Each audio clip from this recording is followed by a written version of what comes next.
Last time on Braveheart. No!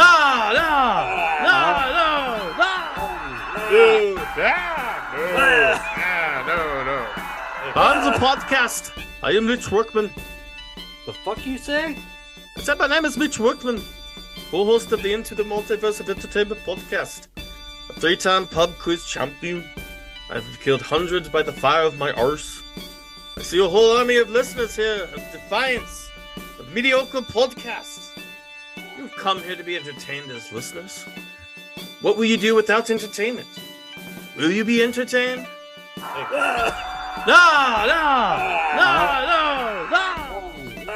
No, we will run and we will listen to other podcasts that are so. Aye. Listen to us. You might be offended or hooked by us. Run. And you might be somewhat stimulated for a while with those podcasts. Dying many years from now, you'd be willing to trade all of those days for this day. For that. For one chance. Just one chance to come back here. Tell those other podcasts that they may take our story, but they'll never take this podcast.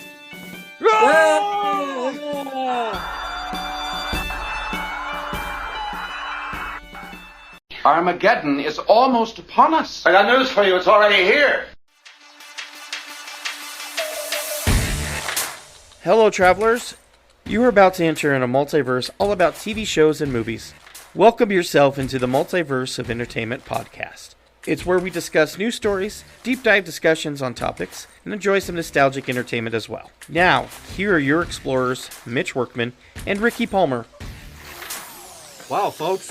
First off, I just want to apologize to the Scottish fan base and anybody that I've offended with the Scottish accent I was trying to do. I suck. I'm sorry, people.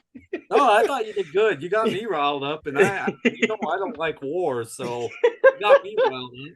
Yeah, but what a good movie. If you haven't seen Braveheart, check that out. I haven't. Oh, you haven't? Oh, I have to put that on the list. I've seen bits and pieces of it, but okay, I'll have to put that on the list for another time. But as of now, of course, my name is Mitch Workman, along with my good friend Ricky Palmer here. We're back into the Multiverse of Entertainment podcast. This is our 30th episode, man. Can't believe it. We're at 30. I can't either. We're old enough to drink. No, I'm just kidding.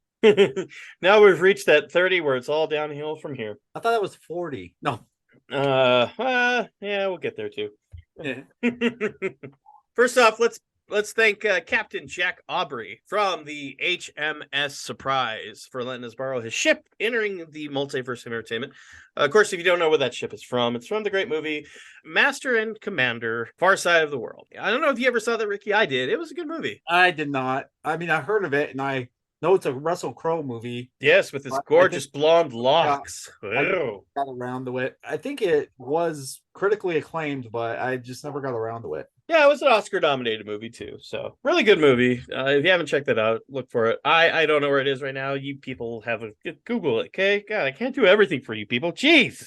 Oh, I swear, man. These guys just want us to do everything, right, Ricky? Yeah. I mean, clean the ship, set up their e-dating account. I gotta work on the poop deck. Oh, God. Thanks, Peter Griffin. Of course, this movie also won 2 Oscars, though. It won for Best Cinematography and Best Sound Editing, so it's worth a watch. Really? Oh, that's good. Yeah. As we go on, it's Oscar season still, people. I know you guys are going to be like, God, talk about something else. We're getting there. Of course, Oscars are 2 weeks away, coming up March 12th on Sunday with Jimmy Kimmel hosting, which I have to show you a commercial after we're recording, and Ricky, with Jimmy Kimmel. Okay. He did like a Top Gun type of thing with John Hamm. It's pretty funny. Okay. Yeah, because usually don't they do, doesn't ABC do commercials of like what the movies are for this year for Oscars, and then it's whoever the host is? They used to do a little skit. Yeah, I remember Billy Crystal used to do skits with that, like at the Oscars. Oh, I miss Billy Crystal. Now, granted, to be fair, when he hosted, I was not really into movies. Like I liked, but I was never really into them. So I never his Oscar, when he would host it. But I heard it was good. Yeah, I remember like in the 2000s they tried to do like a couple co-hosts. Like I remember one year was like there was Steve Martin and Alec Baldwin, and then another year it was Anne Hathaway and James Franco. Yeah, that's who it is. Sorry. That's I a was, weird I was pair. thinking Dave Franco, his brother, but no, it's James Franco. That'd be a weird pairing, those two, but Yeah, I and the guess funny thing is that was the same year he was nominated for Best Actor for 127 Hours. So that one I have seen, and it's pretty good. yeah, but no. Besides that, anything you've been watching lately that's been kind of entertaining? Oh yeah, I got good news. I got 3 of my shows came back. The first 2, I'm sure most of our listeners won't watch. It's the A&E WWF biographies and A&E WWF rivals. They're back, and they're about 6 to 7 episodes. Kind of lead. They usually run to the lead up to WrestleMania in April, so it's a nice thing. And then I can't remember if I've mentioned this third show on the podcast, but I used to rave about it on Geekend. The Food That Built America is back. Yay! It came back on Sunday, and it was about Pop Tarts and Eggo waffles. Ooh. So I've been watching some of those on Discovery Plus, man. They're pretty good. Speaking of the that, acting is so-so, but the acting is so-so, but oh the, yeah, it's History what they're Channel. actually for is awesome. Yeah. So, Well, and then, go ahead. that kind of reminds me of a movie I watched this week, that kind of relates to the foods across America, because they did the episode of McDonald's one time, McDonald's and Burger King, and we actually watched this movie called The Founder. And it came I out. wanted to see that, and I never got to it because it's got Michael Keaton. Yeah, it's got Michael Keaton, Nick Offerman. It's got Lauren Dern. It's got a good cast, and we watched that the other day. Really good, and it's if you got Netflix, you can watch it on Netflix. But check it out; it's really good. It's called The Founder. But sorry, go ahead. No, other than that, that's about it for. We will be doing a review on the other movie that I saw, Ant-Man. Something from Marvel. Is that what I heard? Yeah, that little small company, that the little engine that could Marvel. No, other than that, no, just my basic stuff. Nothing new to report. Nice. Besides those 3 shows. Nice. Yeah, just been watching some Last of Us. Behind an episode, I'll catch up. I've been watching some Bad Batch. If you haven't been watching your Bad Batch, people, and this is a warning. When this comes out Monday, 2 days, when this comes out, Mandalorian's back for season 3, baby. Woo woo! Yeah, and a little preoccupied next week as we record this, so I have to catch up the Mandalorian. I got family coming in town. I got shit to do. Yeah, I'll be busy the next week because I got family coming into town, so I'll be a little behind on Mandalorian. But so no spoilers, everybody. No spoilers. Yeah, but I that is another show that I love. I do like it. Mm-hmm. Well, the other thing too, if you're a Pedro Pascal fan, you're gonna love the next 2 weeks. Sundays and Wednesdays are your Pedro Pascal nights, with Last of Us on Sundays and Mandalorian Wednesdays. So get ready for your daddy, ladies. Daddy's coming. Oh God, you know who I know that like being an celebrity is fickle, and 1 minute you're on top and the next you're on bottom. Yeah. I hope that Pedro Pascal is still kind of like the in celebrity next year, and he could host the Oscars. I would love that. I mean, he did a great job at hosting Saturday Night Live. He was hilarious. Yeah, because I know that that's kind of fickle, and 1 minute you're the big guy, and the next you're like not in anything. But I think he would do a phenomenal job as an Oscar host. I think he's hilarious. He's a fun guy. If you watch his interviews, he's a great guy. I would like to hang out with him, just have a beer with him, and just shoot the shit. He just seems like a guy that just knows how to have fun. Yeah, but if I was a chicken, I am a chicken. So if I was having that beer, I would just sit there. I wouldn't say anything. I would just be starstruck. Would you be like Chris Farley? Hey, remember that show you did with Star Wars? Oh yes, I would. Dressed up as a Mando. That was awesome.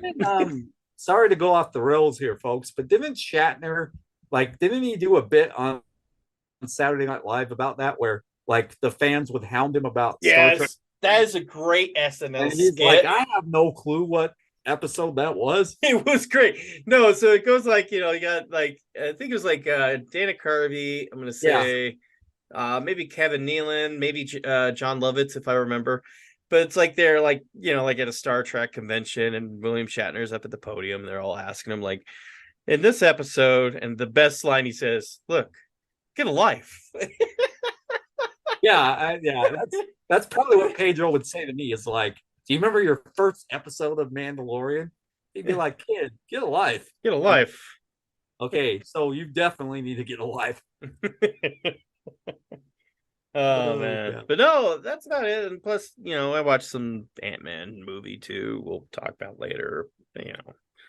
Some kind of cool, I guess. I don't know. I don't know. I'm hearing mixed things, but well, and I think right now the mixed reviews I'm hearing about that movie too, it's kind of just been like it's not bad, but it's not like it's okay. That's why I'm kind of getting the basis off of critics, is that it's okay. yeah. So, but we'll talk about that a little bit later. Anywho, I think we should get the show right on the road, shall we? Should we start this bad boy off? Let's hop on the ship and get flying out of here. Ding ding ding ding. No, yes, let's go. We hide in the dumpsters behind the restaurants of Hollywood to get the news stories for you. Hey, leftover chicken Alfredo! It's entertainment news.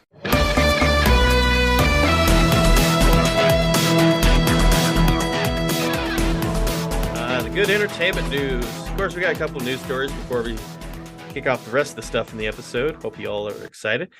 We're going to start with this news story. Steven Yeun, of course, Oscar-nominated actor Steven Yeun from Nope and The Walking Dead, has been joined in a significant role in the MCU. He will first appear in Thunderbolts, Marvel's ragtag group of villains and anti-hero task force. Deadline reports the role is still undisclosed, but is expected to play the role in future MCU projects. Thunderbolts will feature an MCU cast including Julia Louis-Dreyfus, Florence Pugh, David Harbour, Sebastian Stan, and Harrison Ford as General Ross. Of course, this is set to release in July of 2024. I'm sorry for this. Ricky, how excited, which character would you love to see him play as in the MCU? Well, we discussed this off air, and so I'm going to keep it going. Now, this is going to make our predictions wrong, but I could see him being Reed Richards. Yeah. If they're keeping it that secret, because like most studios, don't they say, like, we'll just use Paul Rudd because, Ant-Man. Did they come out and say he was going to be Ant-Man? Yeah, they did. Okay, yeah. They just didn't say which version of Ant-Man. Yeah.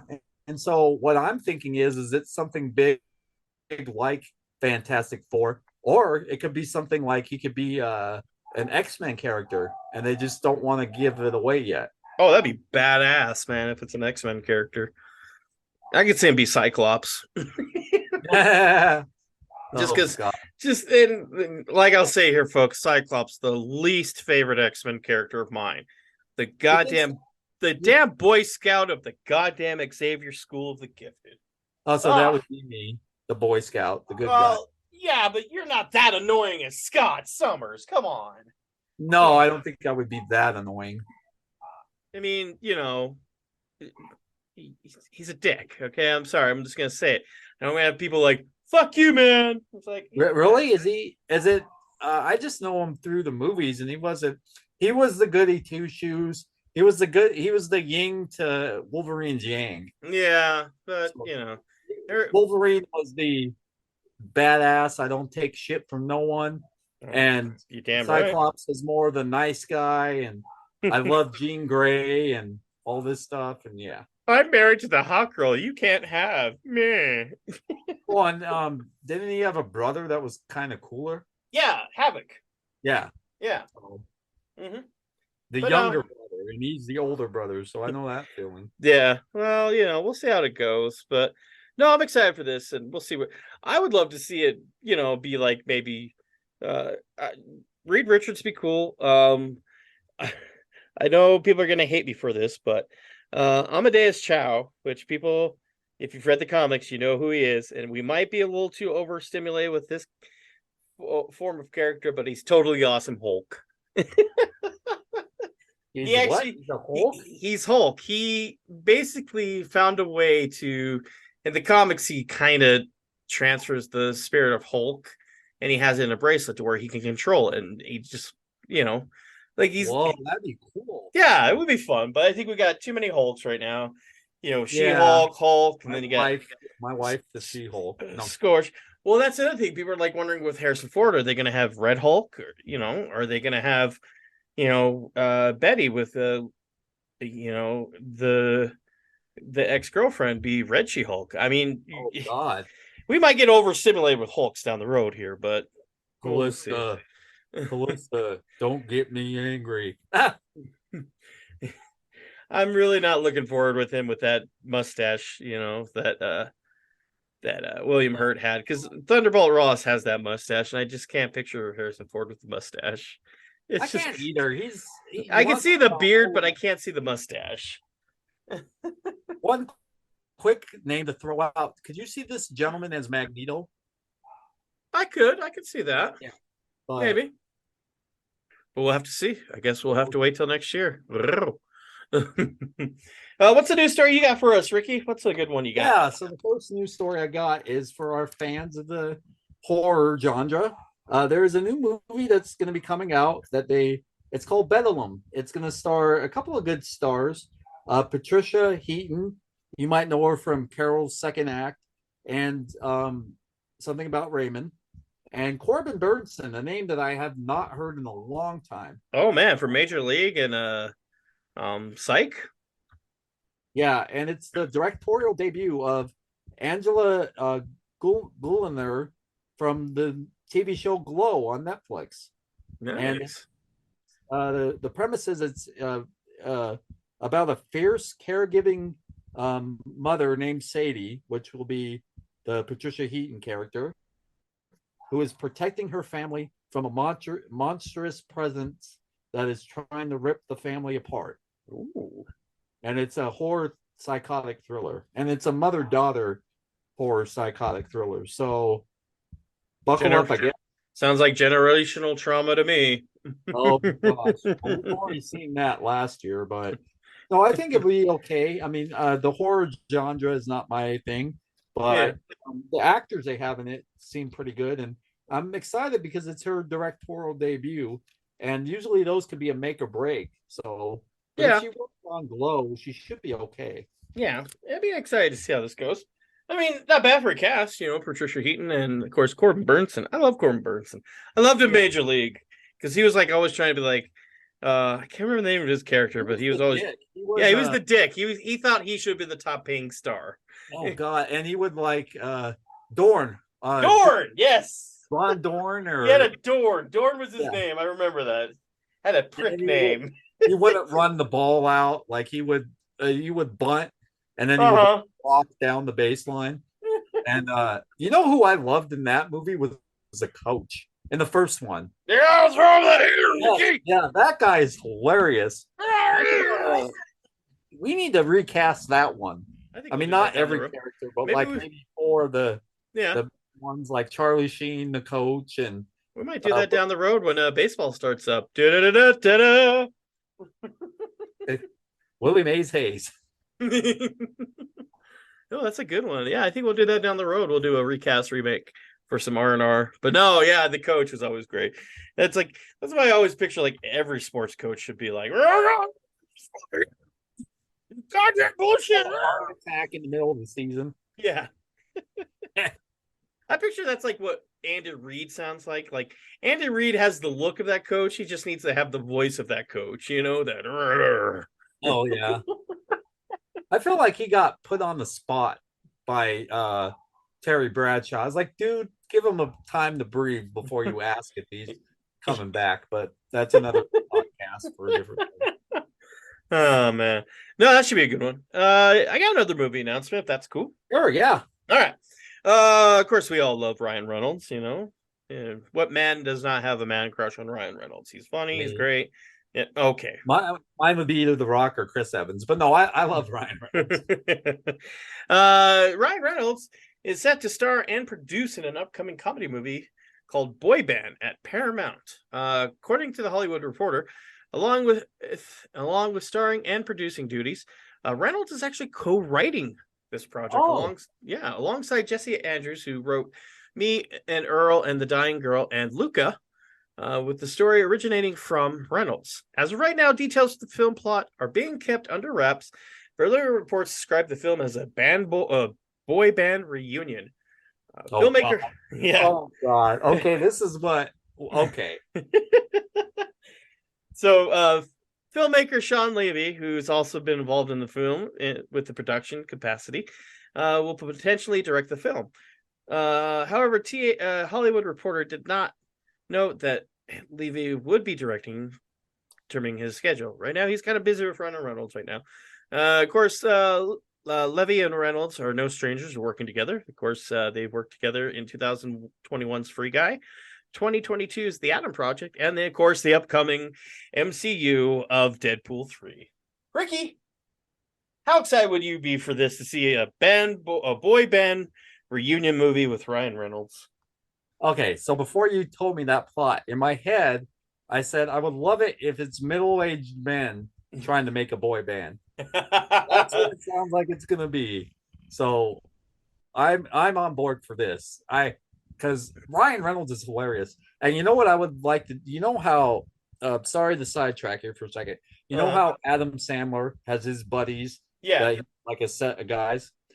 I would love for Ryan Reynolds to get like Robert Downey Jr. or like one of his, like some of his buddies, Hugh and have Jackman. him be in this Hugh Jackman. Jackman. Oh God, yes.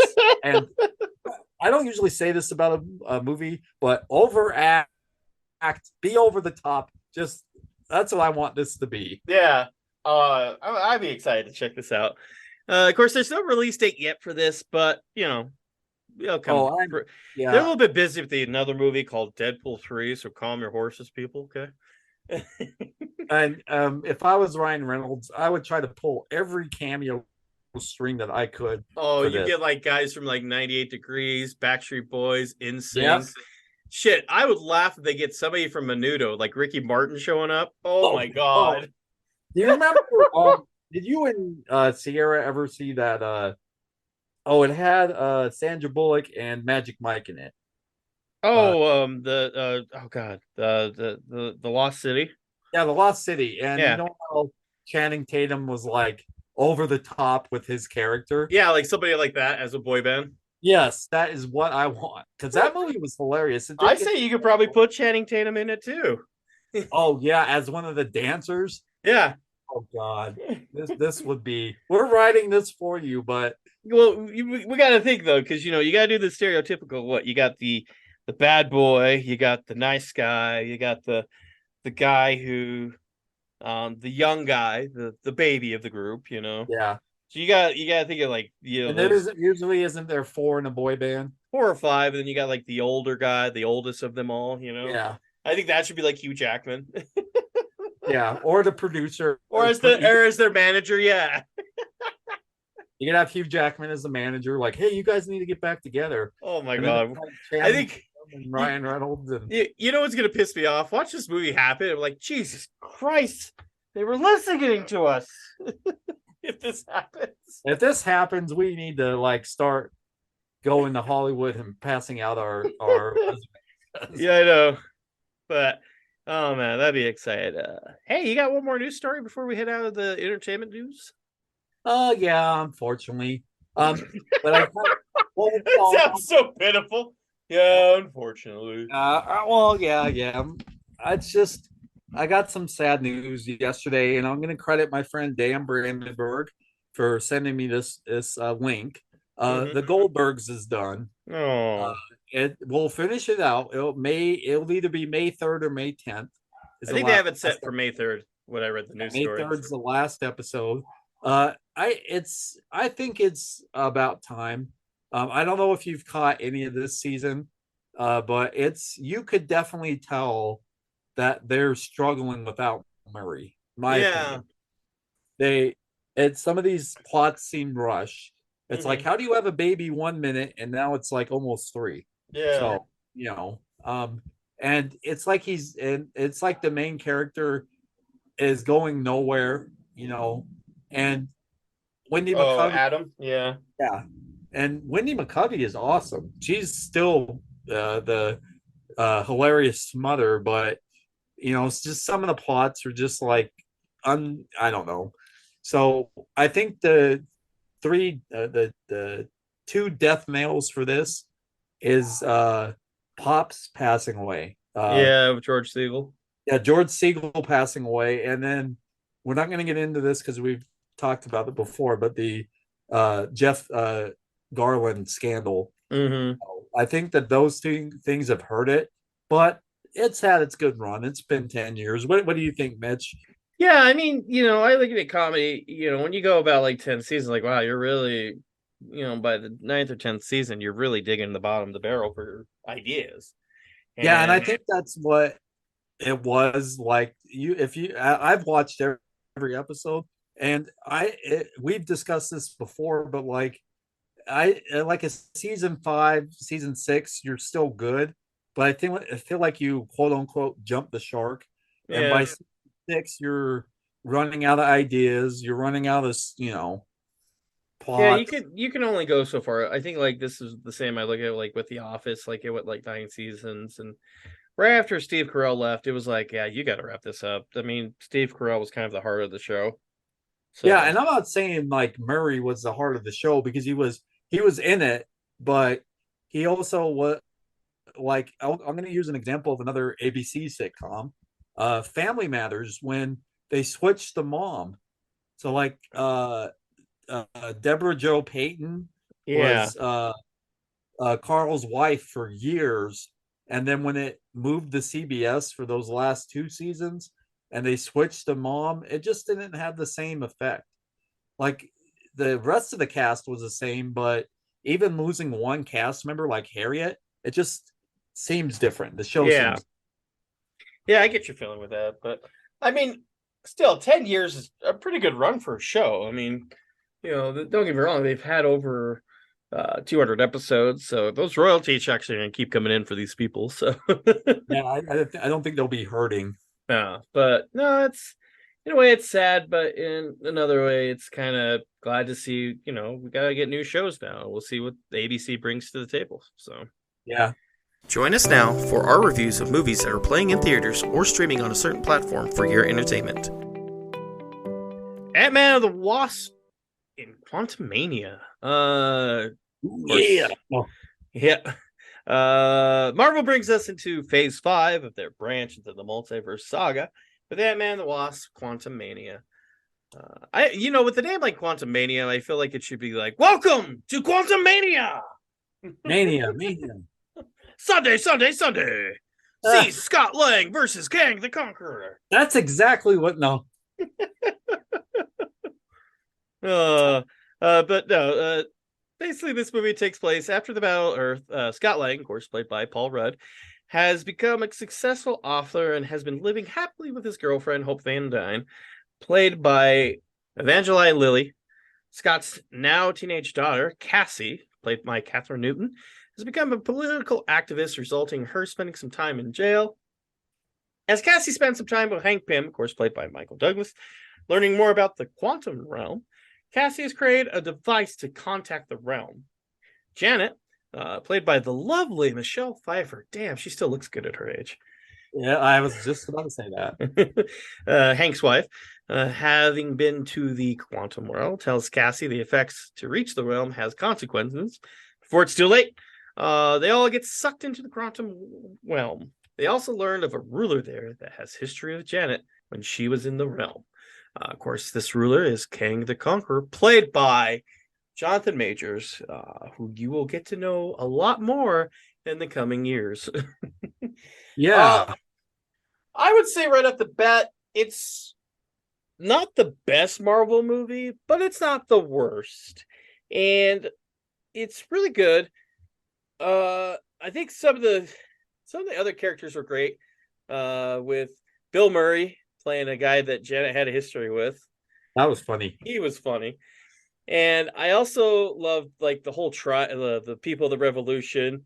The one jelly guy, I will tell you who voiced that character, Ricky. It was David Dastain, who if you remember, was Polka Dot Man and Kirk from the other two Ant-Man movies, you know?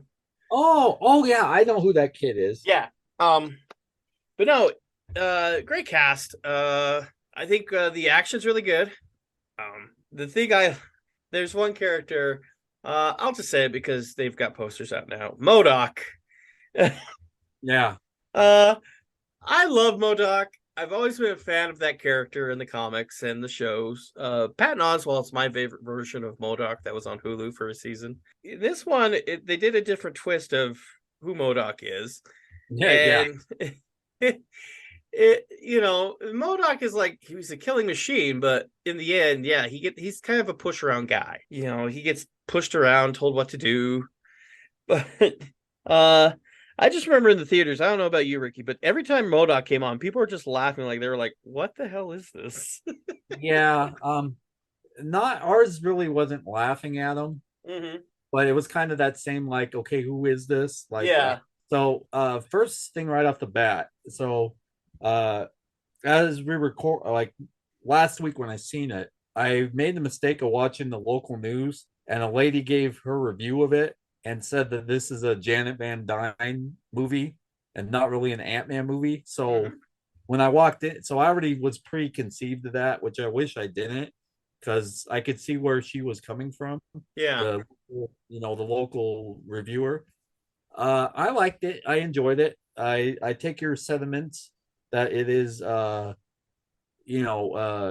great MCU movie, but not bad. A couple quick hits. I got some Star Wars vibes to it on a couple of scenes. Okay. I won't give away what I could tell you at least one scene, but I don't want to give spoilers away. So there's a couple scenes where I got Star Wars vibes to it, but I liked the new villain. I like what the direction that the character's going, and also I would like to say that there's a lot of world building in this movie that I think is why people aren't liking it, because it's not a straight line A to B. There's a lot of world building, Yeah. future building, and I think that's why people are having problems with it. And the thing I would tell people too, it's a domino effect thing. Yeah. It's the first domino being set up, and it's setting up for something huge, I would feel, in the end, because the way that the Infinity Saga happened to lead up to Endgame, I think we're going to get that same thing with the Multiverse Saga.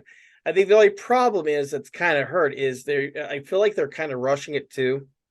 Because with the Multiverse Saga, if you look at it, it took about 10, 11 years to put all that together. Yeah. But they still paced it. But now you figure, you're getting the next Avengers movie in 2 years. So you're getting phase, 4, 5, and starting 6 within 2, 3 years or 4 years. So yeah. Sorry, a kid at my work said that he liked Thor, but he felt it was rushed. And he said the same thing about this one. He said he liked it, but same thing, he felt it was rushed too. And do you think that TV shows on Disney Plus are hurting it too, because it's just so much? Well, and the thing is, Kevin Feige said that they're going to start trying to span things out a little bit longer. Okay.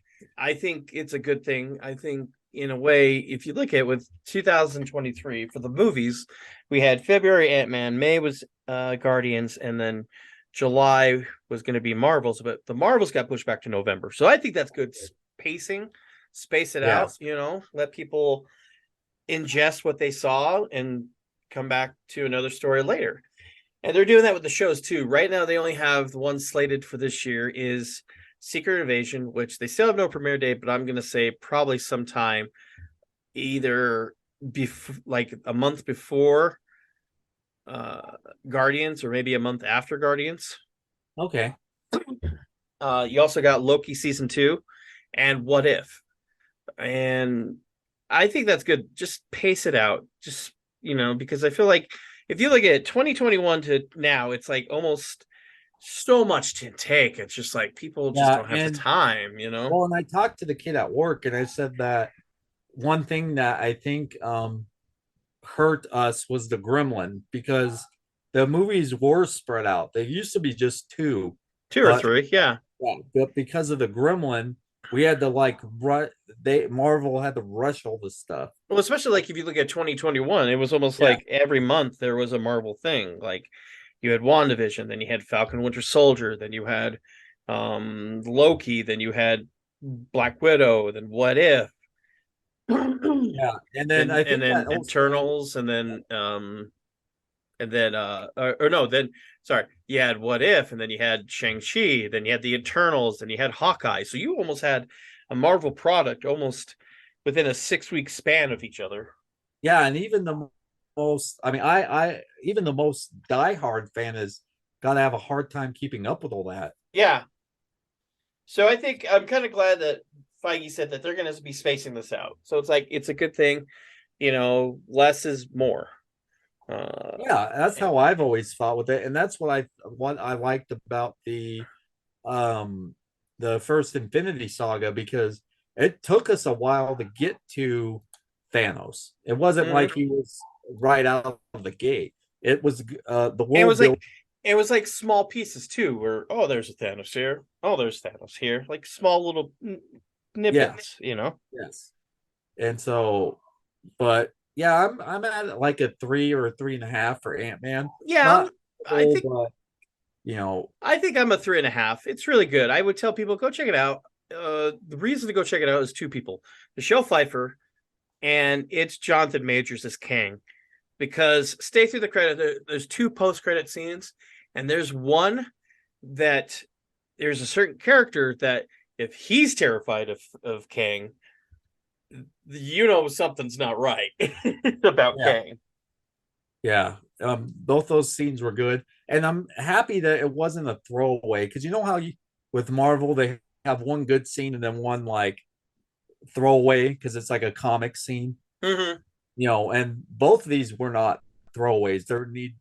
You need to see them. So Yeah, it's really good, and I will say this: Ant-Man gets his ass whooped in the end. Oh man, King the yeah, Conqueror is just badass in this movie, people. Go check this out. It's really good.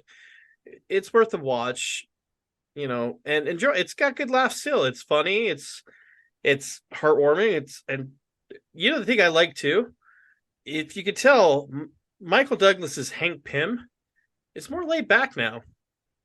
yeah, And he wasn't in it as much as I thought he would be. no, but he's laid back. You know what I love about his character? That's what happens when your wife comes back. You're getting some, baby. Woo! Oh God, yeah, yeah. I know, when your wife's Michelle Pfeiffer. Yeah. Oh. But no, go check that out. Ant-Man and the Wasp in Quantum Mania. Mania. The nominees have been picked, the outfits have been ordered, and the Oscars are being polished. Join us now as we discuss this year's nominees. Welcome to Oscar Watch. Ooh, yeah, here we go. 2-week warning, people. 2-week warning. We are coming up to the Oscars here soon. Of course, going to be on ABC Sunday, March 12th, hosted by Jimmy Kimmel, live from the Kodak Theater. Hopefully, you guys are all entertained and you've watched all the movies. I know I'm almost there, man. I've watched as many as I could. Yeah. I wanted to just kind of the inside of my life.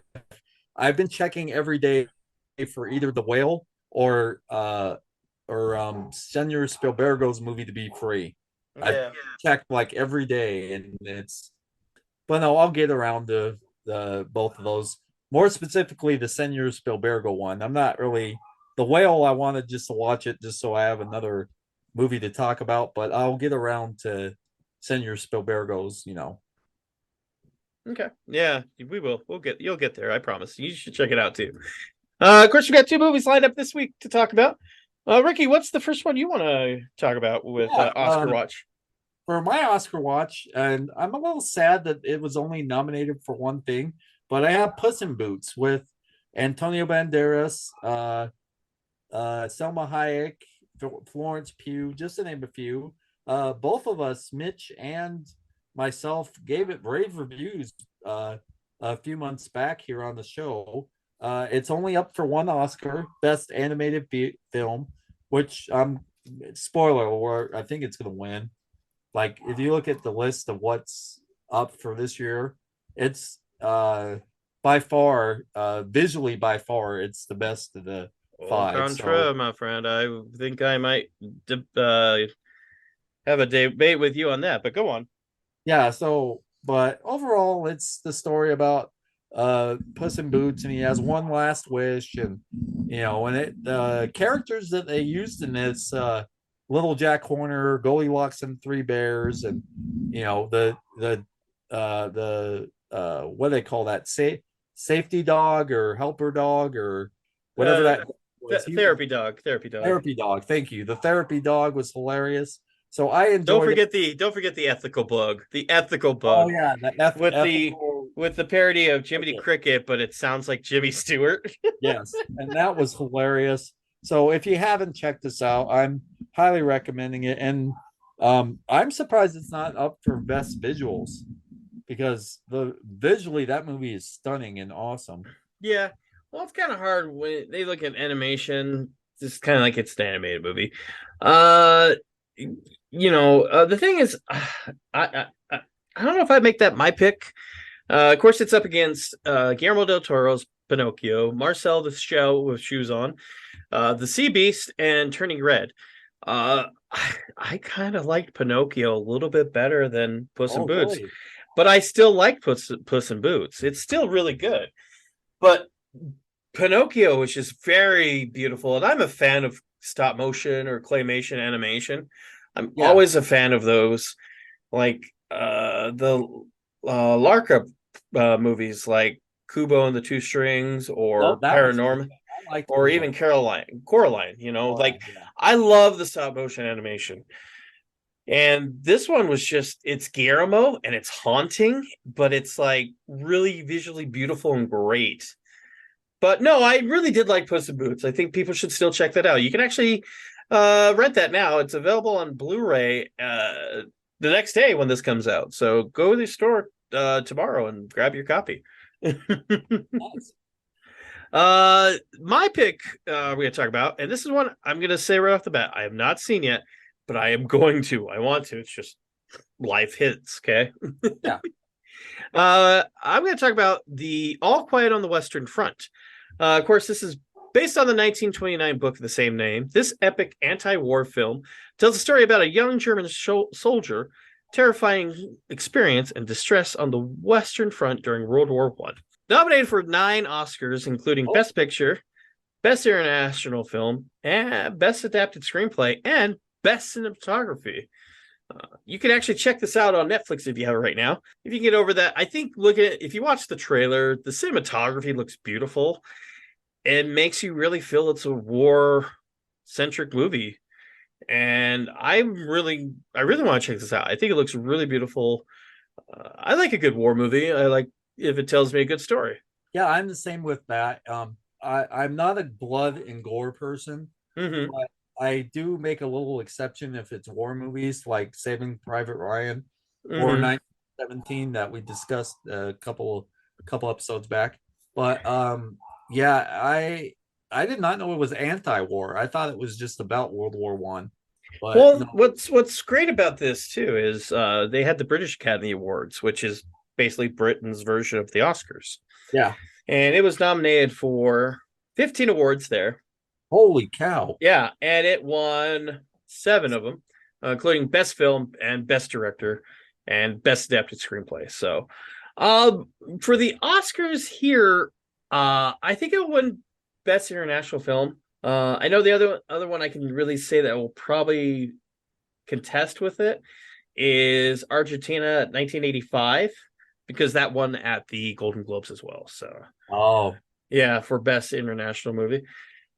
I think the cinematography will probably be pretty cool to check out. I can see production design or even like sound and editing too, because it's a war movie. Those war movies usually take the sound Oscar. Yeah, I think between that and Top Gun, it's going to be a tough one for the sound. I think those two have a good chance of winning Best Sound. And like I said, people, you can check this out on Netflix. We're coming to the end. See?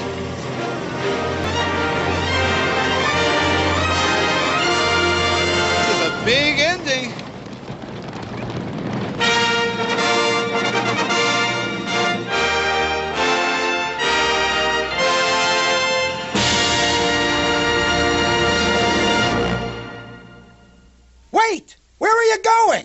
Well, here we are. We reached the end, ladies and gentlemen. Another fun-filled episode down the drain. Well, that sounded kind of wrong, right, Ricky? Yeah, it's like, what happened? Did you just flush me out of the group? Yeah. Well, You'll have a new co-host, folks. well, I'll miss you. Let me pour my starry, one for you and one for my homies. Actually, I'm not allowed to mention homie. I mentioned some billboards. Well, like I said, this show is not sponsored by Starry. Still waiting for a cease and desist order. Hey, you know what? As long as they cease and desist on us, then I don't care. I would laugh if this podcast is the reason why their sales are up. Man, we're really selling a lot of these stories. What the hell? all of Utah County is drinking Starry. Jeez, man, we gotta do something about it. Well, I saw they even have like Starry Zero. It's like, oh my god, why don't you just piss in my mouth then? Jesus. Oh, that's funny, man. God, man. But no, I think we gotta send the ship back to Captain Aubrey. I think he would like to get back to his duties of taking the ship around the world. Yeah. And then of course the sequel will come out, Masturbators and Commander. Oh god. We had to go there. Yeah, we did. We're sorry. But no, check out some movies, go watch some TV shows, have some fun, entertain yourself, people. There's plenty of stuff to go watch. And we'll be back for another episode. Always love coming back. If you haven't checked us out, we're on Facebook, Into the Multiverse of Entertainment Podcast. We can be seen on Spotify, Amazon Music, wherever you get your podcasts. We're even on YouTube now, people. So, if you like to put on YouTube, just play it in the background, go for it. We're there. Whoa, wait a minute. When did that happen? Oh, we started that last week, man. Last episode's on YouTube. So, no, the thing is, we don't have video yet. I'm okay with that, but I was like, wow, I didn't know we were on YouTube. So I will pass the word on to maybe some people that might not know that. But yeah, that's good to know that we're on YouTube. And if you have any suggestions, like if you want us to do last time on, or vehicles you want us to come in on, or even just answer some questions or discussions that we'd love to have sometime, we're always down. Or if you think of some great subjects for like recast remake, we always love picking a movie, and we'll probably do one down the road. Yeah. Or if you have any like TV shows or movies that you love that you want us to talk. Yeah, we can either talk about or shit, or just shit on it. Like, oh, that's a dumb show. What are you doing, you stupid guy? And there goes the fan base gone. Damn. There goes our fan base. All one of them. No. Mm-hmm. Thanks, Mom. Love you. All right, everybody. As always, safe travels. And safe entertaining yourself. Hey, you. Thanks for sticking through and listening into the Multiverse of Entertainment podcast. If you are a fan of this podcast and like what you heard, be sure to subscribe to us on Spotify, Amazon Music, or wherever you get your podcast from to be notified for new episodes. Please leave us feedback or suggestions for future episodes. And as always, safe travels and safe entertaining yourself.